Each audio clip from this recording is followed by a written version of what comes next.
Hello friends, today I'd like to revisit my tea leaf compost pot that is usually sitting in my kitchen window grill.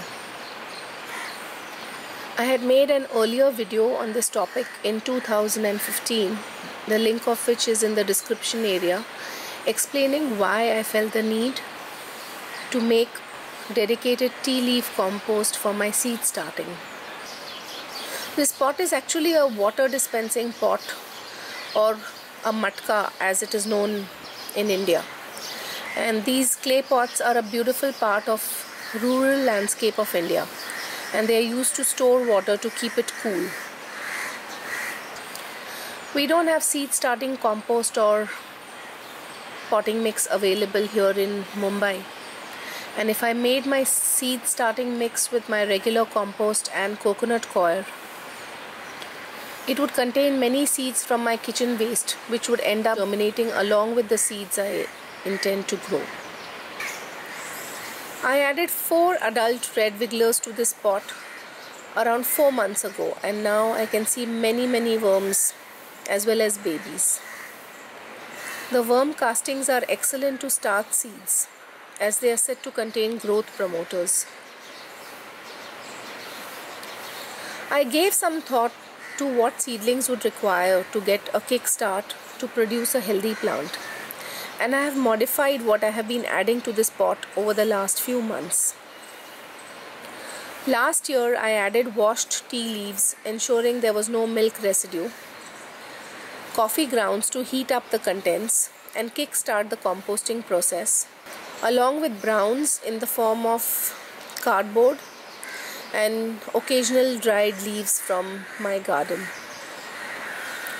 Now, for the past 6 months, in addition to the tea leaves and coffee grounds, I have also added powdered eggshells for calcium and trace minerals and elements, and banana peels for potassium to promote good root system.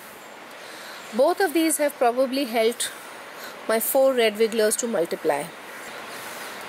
The white powder that you see here is millet flour that had gone bad. What intrigues me is that the NPK values of the scraps that go into making of compost is always higher. For example, when we look up values of Neem or castor cake or bone meal, for example, you'll see values like 411 or 611 or 065, depending on whatever the thing is. But the NPK value of finished compost that is available on the web is always 111.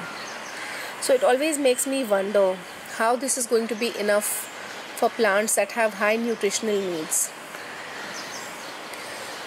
to flower and fruit.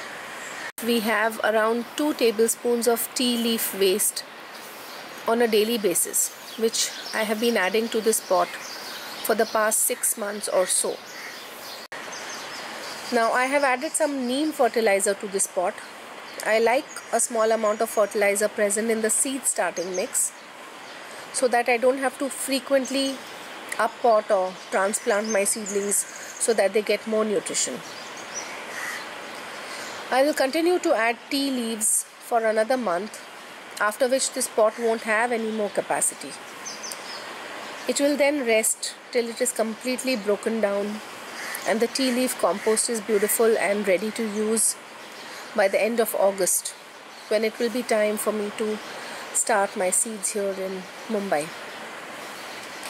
So if you are composting and you want to have your own seed starting compost, and if you're a tea drinker, then definitely this is something that you can do in a smaller container or a small bucket or a pot like I'm using, and prepare your own seed starting mix. Thanks a ton for watching.